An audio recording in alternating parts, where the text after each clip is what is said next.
My name is Coral Noonan-Terry, and I am the Associate Director for the National Institute for Staff and Organizational Development. Welcome to another installment of NYSODcast, informal conversations with leaders in the field. I am joined here today with Nicholas Gonzalez and Lupe Chavez from South Texas College. South Texas College is known for their dual enrollment programs, and we'd like to learn more about them today. So let's start off, Nick, with what is unique about dual enrollment programs at South Texas College? Well, anybody that knows us thinks that the most unique thing is that we're one of the biggest and largest dual enrollment program in the state of Texas. And that's basically attributed to the way that we institutionalize the program. We found credible, credentialed teachers at the high school that we could approve for teaching the courses. And of course, we do send teachers out there. But the major part about it is that our Board of Education, along with Dr. Shirley Reed, approve a complete policy change so that we offer these free of charge to the students. That is to say, we waive tuition fees when it's held at the high school. More unique than that is that the community college that we have at McAllen, South Texas College, the service area includes two large counties, Hidalgo County and Stark County. Consequently, we have about 34 high schools that we service. You can imagine the number of programs and classes that we can offer in that large span. Because one of the farthest high schools is about an hour and a half from McAllen, where's the central part of the college, we determined early on that we had to find other ways than telling the students they can get in a car after school and drive over and take a class as dual enrollment. Of course, one of the biggest obstacles down there is the fact that a lot of our students have to work. The economics are getting much better for everybody. I think anywhere you look, you see the statistics are that they're growing in leaps and bounds. But we found a way by doing it the way I just started to say, and that is that we take classes out there. We do it during the school day. We try to find credible teachers that can teach within the program. We approve them. They interview just like regular teachers. And consequently, we grew from 425 students in 1999 to this past fall, we almost had 6,000 students in the dual enrollment program. Now, it has grown from just traditional dual enrollment to include the academy program. And we made a presentation yesterday on that from 1 o'clock, very well attended. And the academy program is more like a hybrid of the early college high school that's been sweeping the country. I do need to say that we have 4 of those that we started in the fall, 1 already underway and 3 more joining us. But the academy program takes students, challenges students in the dual enrollment program is to say, if you're interested in the medical field or in the engineering field, you can start as 11th graders under this unique dual enrollment program and graduate with a 2-year degree that transfers to any university, major university or college. Lupe Chavez, who is the coordinator of that program, has done an outstanding job. We started in 2005 with the Medical Science Academy, Dual Enrollment Medical Science Academy, better known as DEMSA for short.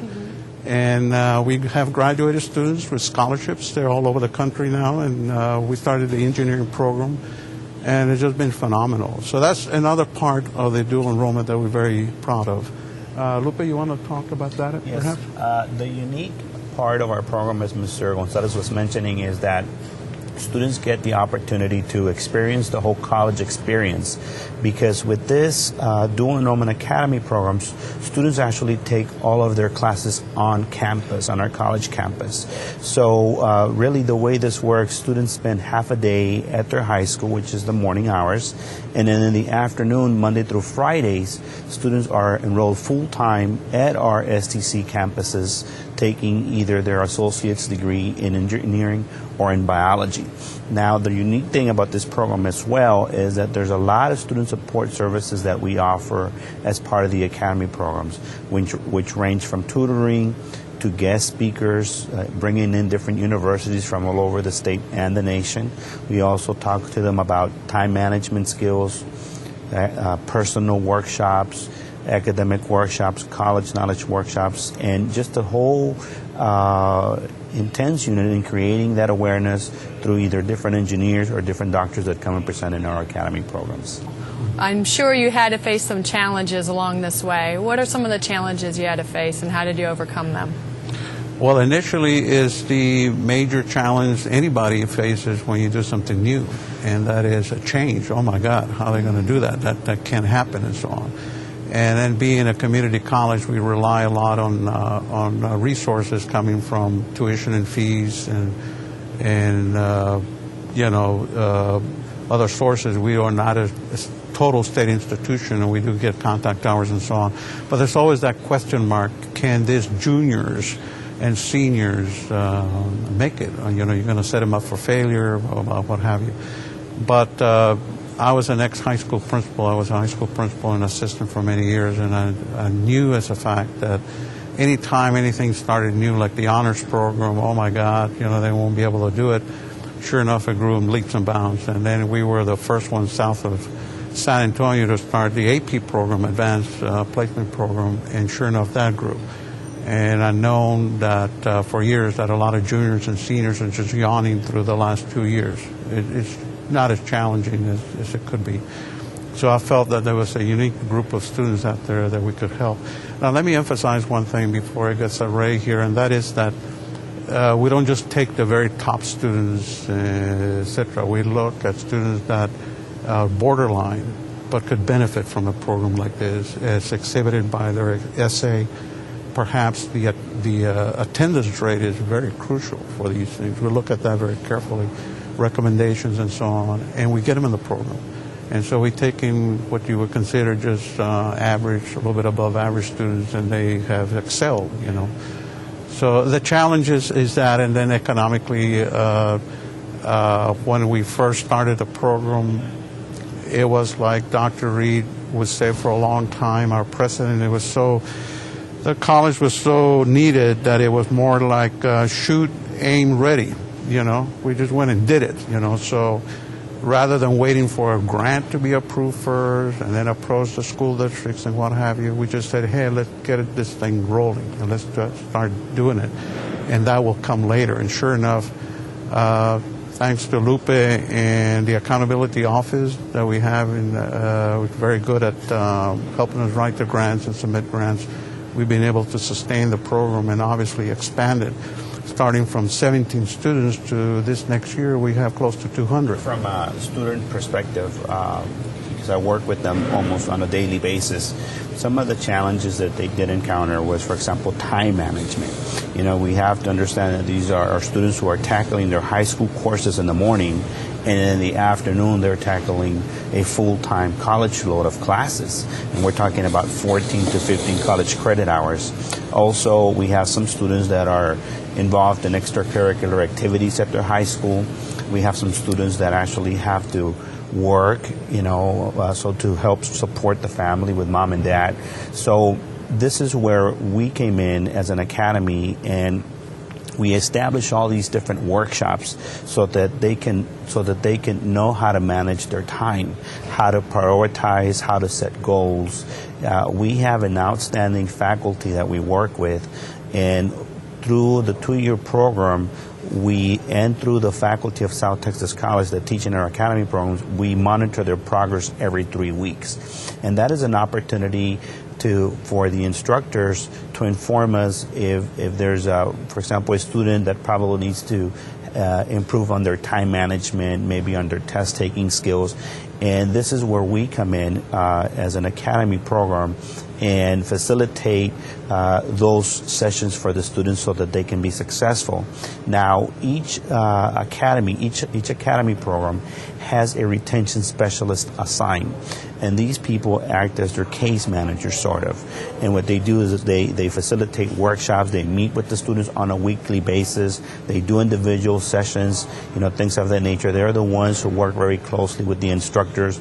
We work very closely with the counselors in making sure that our curriculum is aligned to not only graduate the students from high school, but to graduate them also with their 2-year associate's degree.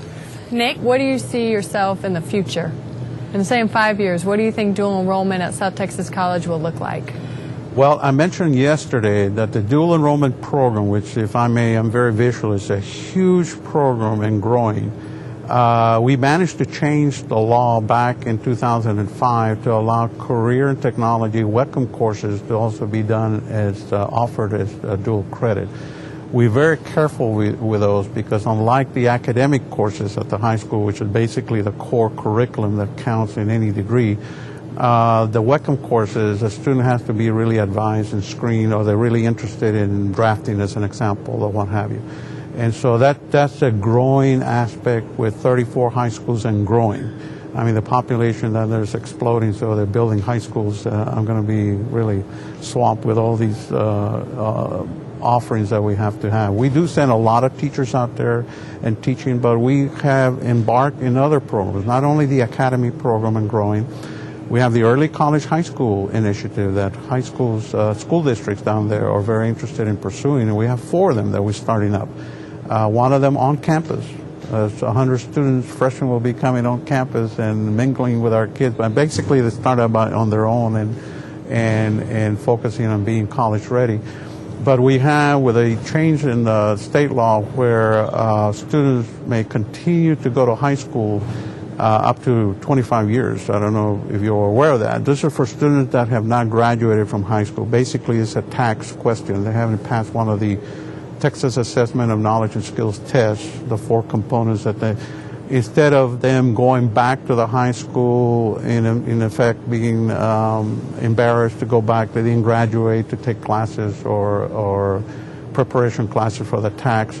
What some school districts are doing, we're working with one PSGA very closely. They set up a separate high school.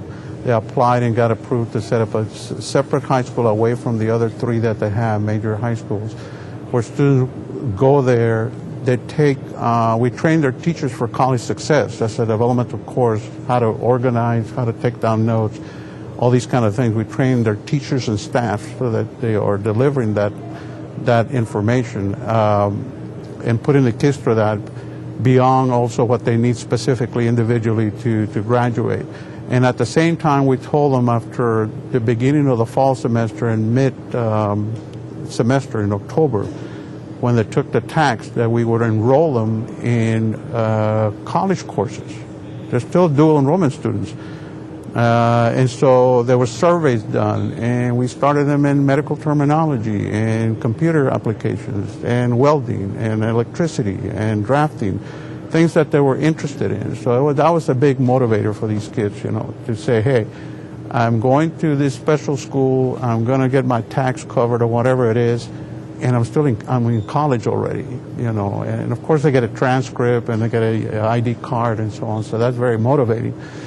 And, you know, when you do something like this, all of a sudden another school district wants to do the same thing, and another one. So I got my hands full now. I got an additional 2 that want to pursue that. So this is growing at that end, and we got a unique program at the other end in the 9th grade for students that, for whatever reason, fell behind. There might be 16, 17, they're still 9th graders. And so you kind of, the bar is so high that you know you're going to lose those kids unless you do something. And so there's a different way of teaching them, the curriculum, and we're involving them with college work also where they qualify or where we can do it as contract training. We put the grade in escrow. They're taking courses with us in drafting and computers. They're not enrolled as per se, because they don't qualify, most of the students. There are few that do, but we do it as basically as contract training, where they're doing college work. They come over to our campus for about 2 hours, and we try to motivate them that way to stay in school and be successful, and always saying that grade will be there when you graduate and you can come and claim it. So it's a bigger program than just the 425 we started out with back in '99. Well, that's great. Yeah. I think Nick and Lupe for joining me today. Thank you to the viewers out there for watching another edition of NYSODcast. Until next time.